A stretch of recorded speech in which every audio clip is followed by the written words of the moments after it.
The Incredible Hulk, starring Edward Norton, Liv Tyler, Tim Roth, William Hurt, and Tim Blake Nelson.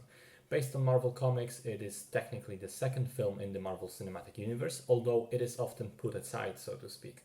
Mainly because it wasn't actually made by Marvel Studios, due to the fact that Universal owns the rights to Hulk and the Hulk related characters. The movie was made by them and in cooperation with Marvel Studios, and the only references to the wider universe are several small mentions of S.H.I.E.L.D. and the appearance of Tony Stark in the very last scene of the film.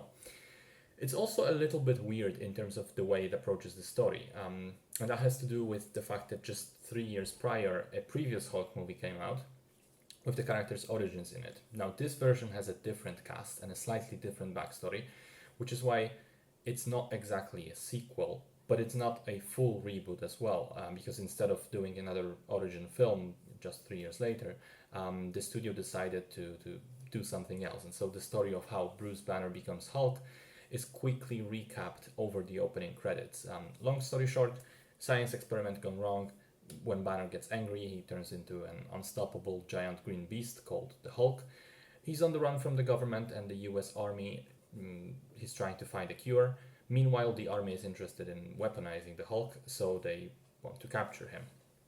At the beginning of the film, Banner is hiding out in Brazil until his past comes knocking, comes back to get him, and so the action begins. Now, I think this film, weirdly enough, had a lot of potential because of the unique take on superpowers. For Banner, the Hulk is not so much a blessing as a curse. He doesn't resort to using the powers at every opportunity. Instead, he actively avoids turning into the Hulk. That's an interesting dynamic that makes him different from the other superheroes, and it makes the first act of the film so engaging. It's mostly just Bruce Banner trying to outsmart the army people, and then eventually it's the army people trying to survive the Hulk in an almost horror-esque sequence at the battle plant. However, there is a problem that also has to do with the very nature of the character. At the end of the day, people go to see the Hulk so that they can see the Hulk fight powerful enemies. And so the longer the film goes, the more it devolves into this CGI fest with two similar monsters hitting each other on the face and things exploding and so on. It isn't terrible per se, but to some extent, the cast carries most of the film, particularly Norton and Roth, who are pretty neatly positioned as opposites of one another.